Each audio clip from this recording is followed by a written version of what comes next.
guys, baka maka-encounter din kayo ng kagaya sa akin. Mabuang-buang ako kaka-repair, kakahanap ng mga sira. So tinester ko to, buo naman yung lahat ng switch, pero ayaw niya mag-start. So meron akong tip para kung sakaling ma-encounter nyo rin to para hindi rin kayo mga ngamote kagaya ko, baklas lahat. Kita nyo naman, baklas lahat.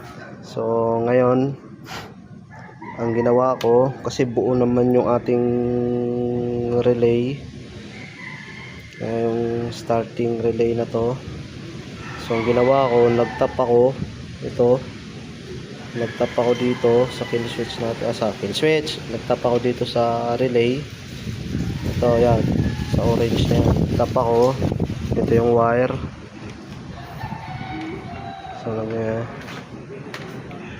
So dalawa ang wire dito.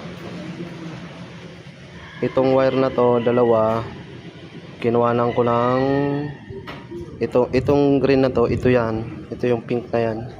So ito, dito ko kumuha, yung isang wire ng switch ay dito ko siya tinap.